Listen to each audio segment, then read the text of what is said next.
just come in, obviously, so you'll, I suppose, have just met the players. Do you have what you need in the dressing room when you look at Motherwell's current position without a league win since the end of October? I think there's always a change when there's a change of manager, regardless of whether it's a successful manager or one that's struggled. And I've followed both in my previous jobs. I think players, the dynamic changes and everything, but certainly one of the attractions for this role, this job, was the quality that I felt was in that squad. And to be fair, Stephen told me that as well. And I think there's always room for improvement. The league doesn't lie over time. So, but that's not to say that there's bad players or players that are not good enough at this level, because I believe there is. I've been told that as well by people who know them better than me. And I just feel there's obviously been a problem or an issue, or I wouldn't be here. It's my role and my job, my responsibility to find out what the issue was and try and fix it. But like you say, I've only drove up last night, took one training session today, but I've got to say I was really impressed with the quality that I saw. Is it very beneficial for you to have Keith Lasley still here as well? Yeah, I've come in. I know Mo because I play with Mo in the Scotland squad. I've spoke to people about when I spoke to Robbo and a couple of other people about Motherwell's club. Spoke very highly of Keith and the other staff as well, really highly. And I've gone into previous roles where there's not been enough staff, and I've brought my own. I've gone into another job where all the staff was in place, and they continued to be in place for the whole time I was there, because they were good people and good workers. So all I'm bothered about is creating a good team on the pitch, creating a good team off the pitch. Now, if that's a good team off the pitch, I don't see any reason to change anything, but that's my responsibility, is to create winning and successful teams, not individuals. So, but today, got on great, and it's been good to, I don't know Scottish football inside out, so certainly him and Mo and Craig Hinchliffe have brought in information for me, concerning St Mirren and stuff. So going forward, like I am fresh to this league, so I'm going to need that support. Graham, you've taken teams up before in League Two and up to League Two, but now you're in the top flight. Do you consider this a step up in your career? I do, yeah, I do. I think that was the one where I did turn down 3 roles before Christmas in England,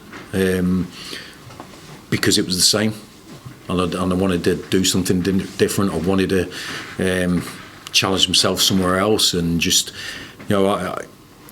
football's been a brilliant life for me. It's took me to places. I know I've only played in England, but playing for Scotland took me all over the world, and it opened my eyes up to how global football is, and I think there's a big world out there. And I've travelled up 3 hours from where I live, so I've not travelled the opposite side of the world, but it is different for me. I want to play. I want to coach new players who I don't know at all. I want to coach against managers that I don't know, and at grounds that I haven't been at before and stuff like that. That's the excitement I'm getting from it, and that's why I was so determined to try and get the job, because I just thought it'd be exciting for me, and I think that excitement from me and my assistant would transmit into the squad and the team, and hopefully the supporters and the club. And so yeah, honestly, I was so happy, driving up yesterday and couldn't wait to get started.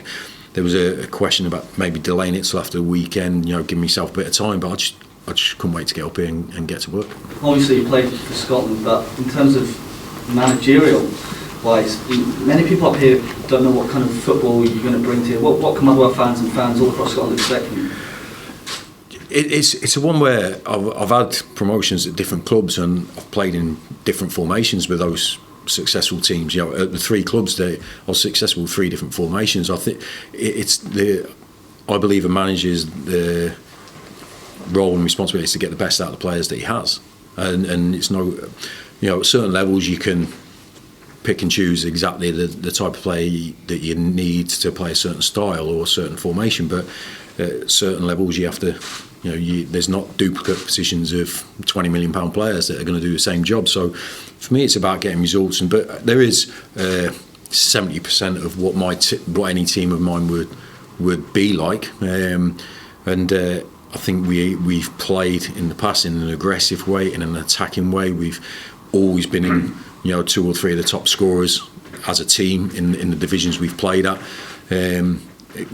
Maybe not as frugal at the other end, because I wanted to go and commit bodies and outscore the opposition. So, but I'm always looking at the strengths of the players that I have. It's no good trying to play something that doesn't suit the players, and that's like I said, the players that I've seen this morning, they're good players, fit, and hopefully, the changes we'll make over the next few weeks will get that missing ingredient that's been missing, because I think there's a lot of talent there.